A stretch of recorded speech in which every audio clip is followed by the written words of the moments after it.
Behold, trembling mortals, I am Aldric the unreasonably wobbly, and today we speak of dropshipping, the noble art of selling things you have never touched. Much like my ex-apprentice selling enchanted bath water, a scandal we do not discuss. Oh, excuse me, that was the mead reminding me of my sins. Dropshipping is simple. You sell a product you do not own. You do not store it. You do not pack it. You barely understand it. You may create an online store if you want one. A customer buys something from your site, and you then order it from a supplier. The supplier sends it directly to the customer. You never see the product.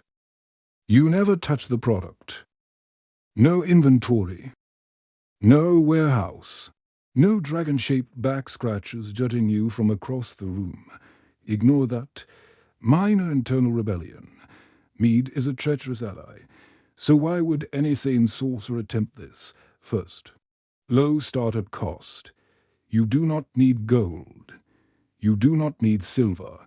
You do not need dignity. Just a laptop, an internet connection, and the ability to pretend you are working. Second, no inventory management. You never store anything. You never pack anything. You never wake up buried under boxes like a hungover troll. It is like being a wizard father. Technically responsible. Rarely present. Third, it's easy to scale. More orders don't require more space in your tower. You rely on suppliers who can handle the workload, preferably ones who don't collapse like a goblin after too much mead. Fourth, you can work from anywhere. Your tower, a tavern. The bushes behind the tavern, oh, pardon that, the bushes are not the only thing rustling today. Now, some dropshipping companies even handle all customer service for you. They answer the angry messages. They deal with confused customers. They manage refunds, replacements, and complaints. This means none of that chaos reaches you. No midnight messages. No furious customers. No one accusing you of sending a cursed spoon. But you must research these companies yourself. Some are brilliant. Some are disasters wrapped in disappointment. Choose wisely, and the complaints will never reach your ears. But this path is not without its perils. First, long shipping times. Customers might wait so long they forget what they even bought. Second, no quality control. You are trusting a supplier you have never met. In a land you cannot pronounce, they might pack your items with troll-level enthusiasm. Third, thin profit margins.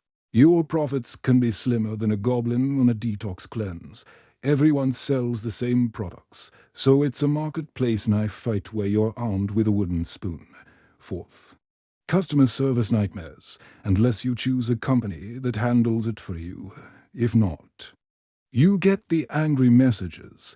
Where is my order? Why is my potion leaking? Why does the wand smell like onions? Speaking of smells, never mind, focus. So, if you dare enter this battlefield, use strategy, pick a niche.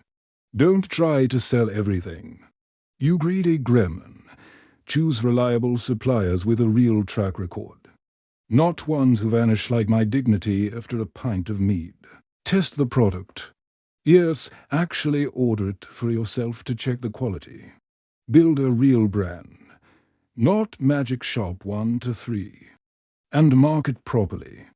Use ads, content, and social media, not just shouting at strangers in the street. That was a dark week. Oh, excuse me. Internal thunder. The laundry goblin will handle that. So that, my brave but confused apprentices, is dropshipping. A business model that can make you money, or make you cry into your mead explaining shipping delays. But done correctly, it can be easy gold. For more wizard-powered business wisdom, subscribe, like, or send me mead, preferably all three. Ignore that. The portal is not the only thing opening.